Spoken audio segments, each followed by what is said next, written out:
Casagrande, obrigado por dar esse entrevista pra gente. Eu agradeço. O que a gente deveria ter aprendido com o 7-1 de 2014 que a gente não aprendeu? Cara, a realidade não é questão de aprender nem nada. A gente não deveria assumir um medo. Você tem duas saídas quando você tá com medo. Você ficar fechadinho, né, tentando evitar o confronto, ou você sai pro confronto e tenta combater aquele medo que você tem. O futebol brasileiro escolheu se encolher, não e combater esse medo. Aí começou a ter... O futebol brasileiro virou de ponta cabeça. É o gol da Alemanha!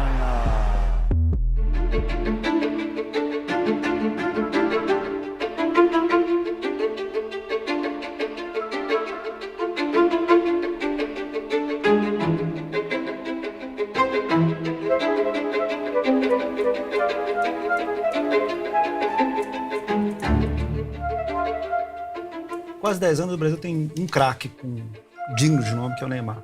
Qual é o risco de quando você só tem um jogador que o time todo defende? Todo mundo está dependendo desse único lampejo. Então, aí o que acontece? Deveria ser super positivo você ter um jogador acima da média, como o Brasil tem o Neymar há 10 anos, vamos por partes. Se cada um fizesse o seu melhor, quando você desse a bola pro Neymar, era só para decidir o jogo. E depende também do Neymar ter foco na vida, né? Ele precisa de foco na vida, porque ele perdeu o bonde andando 4, 5, 6 anos atrás. Aquele negócio de cair, ficar rolando, virou uma chacota no mundo todo. No mundo todo virou uma chacota. E o pior, cara, era a camisa 10 que ficava rolando lá. O Pelé levou a camisa 10 lá em cima, no patamar mais alto do futebol mundial. E eu acho que ela foi desrespeitada na Copa do ano passado.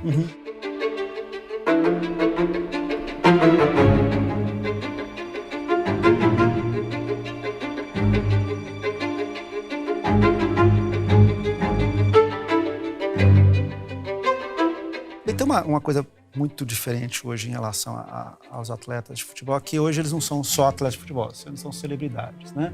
Cada coisa é uma coisa.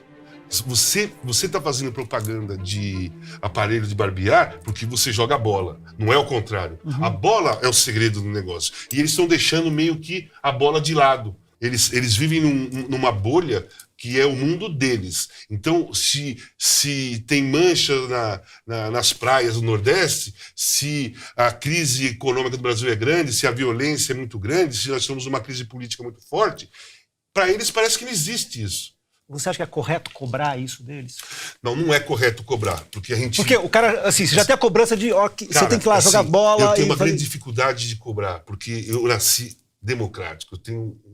Assim, a minha cabeça é muito democrática. Eu acho que a gente tem que alertar, a gente tem que mostrar. Eu posso falar aquilo que eu quiser. Assim, eu acho que é um erro um jogador de futebol que tem essa visibilidade, que tem o poder na voz muito forte, que as pessoas ouvem e não falam nada.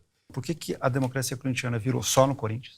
A democracia corintiana foi uma ilha num país de ditadura militar, porque eu, Vladimir, Sócrates, o Afonsinho, o Reinaldo, tinha ficha lá no DOPS. A gente era espionado. Eu fiquei sabendo, quando eu fui escrever o primeiro livro, que eu fui lá no arquivo do DOPS pesquisar, vou lá, cara, eu fui espionado, cara. E na época eu tinha 18 anos, eu nem imaginava, eu não tinha nem noção do perigo. É claro que me incomoda uma tentativa de uma ditadura discreta, censura camuflada. Então isso aí me incomoda. Me incomoda alguma coisa assim que eu lembro do passado do Brasil, sabe? Pô, a violência, como se diz, com a Marielle esqueci o nome. Execução. Isso me incomoda. Você fala, pô, por caminho que nós estamos indo, cara. Que caminho que nós estamos indo. Quer dizer, então não tem mais uma liberdade democrática. Se eu me manifesto diferente do que você vai mandar me matar? Mas porque, por exemplo, você defendeu quando os jogadores defenderam o voto do Bolsonaro. Para você mas é democrático, cara. Aí vira uma ditadura do outro lado. A única coisa que eu contestei e que deu uma certa polêmica é o seguinte: sabe o que você está fazendo? A CBF teve 3 presidentes em 7 anos, 2 deles presos, um não pode sair do país. Um não pode sair do país. Não era um motivo muito claro para o jogador de futebol falar? Claro. Cara, você é uma pessoa, você pode ter medo. Eu não critico isso. Mas assim, nada, ninguém falar uma pessoa, um jogador. Não estou falando uma reunião de jogadores, estou falando não tem. Aí eu não sei o que acontece. Aí eu venho naquilo que eu te falei antes. Eles não querem sair do mundinho deles. Tá tudo errado, mas eu tô dentro. Tá bom. Isso aí não deveria existir. Teve um episódio do futebol feminino, das meninas do Santos, que foi logo depois da Copa do Mundo, que teve uma audiência bem razoável. E daí o time do Santos vai partida foi lá em Manaus. Manaus não consegue cancelar hotel, etc. Por que não resolve? Por uma questão com o futebol feminino? Porque se tem audiência, se tem gente... Não, agora, deveriam estar... Eu acompanho muito o futebol feminino. Eu sei. Desde os anos 80. Não existe, não cabe mais as meninas que jogam futebol terem dificuldades como essa. Tem que, não estão fazendo um trabalho quase profissional, ou já profissional. Então, a condição de trabalho tem que ser a mesma. Aí eu vou... Por que elas ganham menos que jogador de futebol masculino? Qual é o problema? Aonde está a diferença? Qual é o problema? O problema é ser mulher? Não, e nos Estados Unidos as meninas são muito melhores, muito mais títulos do que os garotos. E elas se manifestam. Você viu que a melhor jogadora do mundo, que foi a capitã, não foi na Casa Branca falar cumprimentar o Trump. Então, ó que posicionamento forte. I'm not going to the fucking White House. No, I'm not going to the White House. We're not going to be invited. You're not going to be invited? I doubt it. Quando você pega e foi na Copa da Rússia e você desabafa e fala como você estava limpo, você entende o exemplo que você estava dando? Você entende? Eu não estou falando aqui o Casagrande... Sim, você... foi cidadão, não foi o Casagrande, não foi um comentarista, foi um ser humano mesmo.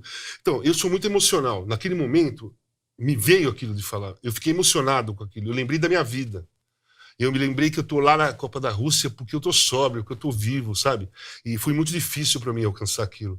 Eu não tinha essa referência quando eu tava usando droga. Eu fui me tratar porque eu sofri um acidente, porque minha família me colocou dentro de uma clínica. Eu não ia me tratar, eu ia morrer. Porque eu já tava mais para lá do que para cá. E depois que eu fiz esse tratamento, que eu tô há 10 anos, eu continuo fazendo, e que eu escrevi um livro, Casagrande e seus Demônios, para mostrar o que eu passei, porque começou a me incomodar só eu estar fazendo o meu tratamento e indo bem, sem que as pessoas soubessem o que estava acontecendo, sem que eu pudesse alertar aqueles que são dependentes como eu, que não ficam com medo de se tratar, acham que a clínica você vai tomar choque. E eu quis mostrar para as pessoas, o meu interesse foi mostrar para as pessoas que o tratamento existe e ele não é daquela maneira que eles pensam. Isso te dá um peso? Tem... Porque isso é um ídolo da mesma forma como você jogando bola dentro... Não tem peso nenhum, porque eu não sou o Superman, sabe? Eu não sou o cara. Eu sou um cara dependente químico, igual a todo dependente químico, cara. Só que eu encontrei meu caminho. Eu fiz um tratamento que a base do meu tratamento é a verdade. Se eu falar uma mentira pra você, a minha cabeça pode falar, já falei uma mentira ali, puta, posso falar outra. Posso falar outra ali, e a mentira maior que eu posso falar é que eu vou no cinema e vou comprar droga. E eu não faço mais isso, porque isso aí é arriscado pra mim. E pra mim já é automático, eu não minto mesmo, eu falo a verdade. Mesmo que a verdade seja ruim pra mim, sabe? Mas eu falo a verdade.